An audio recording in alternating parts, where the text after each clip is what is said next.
Djibouti merupakan sebuah negara kecil di Afrika Timur yang dikenal sebagai salah satu negara dengan cuaca panas paling ekstrim di dunia.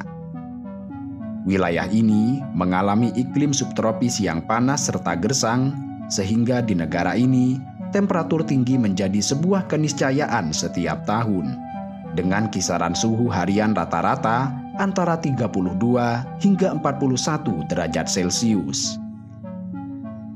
Bukan hanya suhu, Djibouti juga mengalami kesulitan yang serius dalam mengakses air bersih, baik untuk minum atau untuk mandi. Karena itu di Djibouti, mandi dianggap sebagai sesuatu yang istimewa.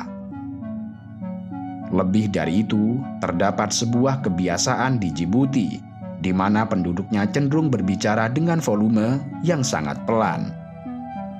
Hal ini dilakukan agar mereka tidak kehilangan cairan tubuh akibat penguapan yang terjadi saat berbicara dengan volume keras. Dengan berbicara pelan, mereka berupaya menjaga kelembaban tubuh dan mengurangi risiko dehidrasi di tengah kondisi yang sangat sulit untuk mendapatkan pasokan air bersih. Djibouti mengalami kesulitan dalam mengakses air tawar karena beberapa faktor geografis dan lingkungan yang memengaruhi wilayah ini. Salah satu faktor utamanya adalah kurangnya sumber air permukaan yang cukup seperti sungai atau danau. Selain itu, tanah gurun pasir yang mengambil tempat dominan sebesar 90% di seluruh wilayah negara ini berkontribusi pada penguapan air yang tinggi dan curah hujan yang rendah.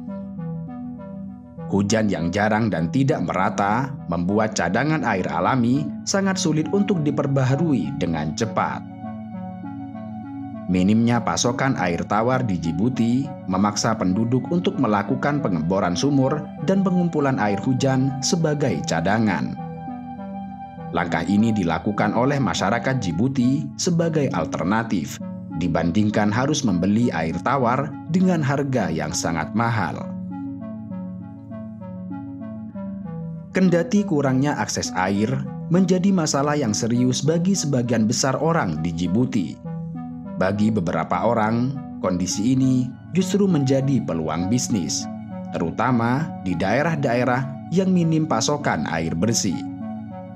Karena itu, jual beli air menjadi hal yang umum di negara ini. Kekurangan air bersih telah mendorong munculnya bisnis jual beli air, di mana orang-orang dapat membeli air dalam jumlah tertentu guna memenuhi kebutuhan sehari-hari seperti minum, memasak, atau mandi.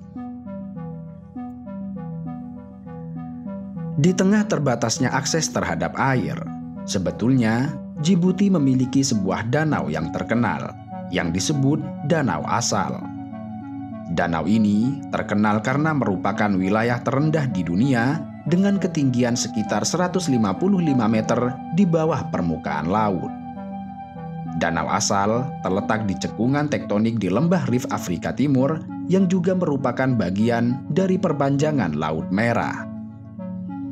Kendati demikian, Danau Asal memiliki tingkat keasinan yang sangat tinggi dan menjadikannya sebagai salah satu danau yang paling asin di dunia. Bahkan kadar garamnya lebih tinggi 10 kali lipat dibandingkan air laut pada umumnya. Air di danau ini tidak cocok untuk diminum atau digunakan dalam kegiatan sehari-hari. Tingkat keasinan yang ekstrim membuatnya sulit dimanfaatkan secara langsung oleh manusia atau hewan. Mandi di Danau Asal dapat mengakibatkan rasa gatal pada kulit. Kombinasi antara tingginya kadar garam dan sinar matahari dapat memperburuk rasa gatal dan bahkan menyebabkan luka bakar pada kulit. Masyarakat yang mendiami sekitar Danau Asal hidup dalam keadaan miskin. Padahal Danau Asal digadang-gadang sebagai ikon wisata dari negara ini. Hal ini adalah contoh ironi yang sering terjadi di berbagai wilayah di seluruh dunia. Meskipun suatu tempat memiliki potensi wisata yang menarik dan bisa menjadi sumber ekonomi, Namun, faktor-faktor seperti kemiskinan dan ketidaksetaraan sosial seringkali dapat menghambat masyarakat lokal untuk mendapatkan manfaat dari potensi wisata tersebut. Danau Asal dengan segala keunikannya tentu memiliki potensi sebagai daya tarik wisata. Namun, faktor-faktor seperti kurangnya infrastruktur dan peluang ekonomi yang terbatas bagi masyarakat lokal dapat menghalangi potensi ini untuk benar-benar diwujudkan. Djibouti terletak di Afrika Timur, tepatnya di wilayah Tanduk Afrika. Nama Tanduk Afrika merujuk pada bentuk geografis negara ini yang menyerupai tanduk dari benua Afrika ketika dilihat dari peta. Djibouti berbatasan dengan Somalia, Ethiopia, dan Eritrea, serta berada di sepanjang garis pantai Laut Merah dan Teluk Aden.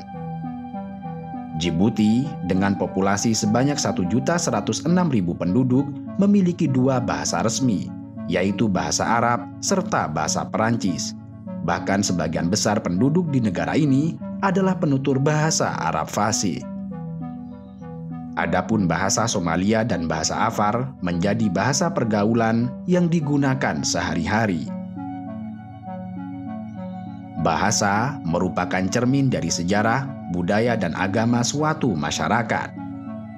Di Djibouti, bahasa Arab menjadi salah satu bahasa resmi yang mencerminkan mayoritas agama Islam yang dipegang oleh sebagian besar penduduk, yaitu sekitar 94% dari total populasi, sedangkan 6% sisanya adalah penganut agama Kristen. Secara umum, ajaran Islam menyebar ke wilayah Afrika Timur lebih awal dibandingkan wilayah lainnya di dunia. Bahkan telah dimulai pada masa awal ketika Islam baru berkembang di kota Mekah. Adapun penggunaan bahasa Perancis sebagai bahasa resmi juga memiliki akar sejarah yang kuat. Djibouti pernah menjadi jajahan Perancis. Kemerdekaan yang diperoleh pada tahun 1977 tidak lantas menghapuskan pengaruh bahasa Perancis. Bahasa Perancis tetap diwariskan dan digunakan dalam berbagai sektor, seperti pemerintahan, pendidikan, dan komunikasi internasional. Sedangkan bahasa Somalia digunakan oleh suku Somalia yang merupakan salah satu kelompok etnis yang mendiami Djibouti dan memiliki koneksi budaya yang kuat dengan negara tetangga, yaitu Somalia. Sementara itu, bahasa Afar juga memiliki peranan penting dalam menggambarkan etnis Afar, salah satu suku yang menjadi bagian integral dari keragaman etnis di Djibouti.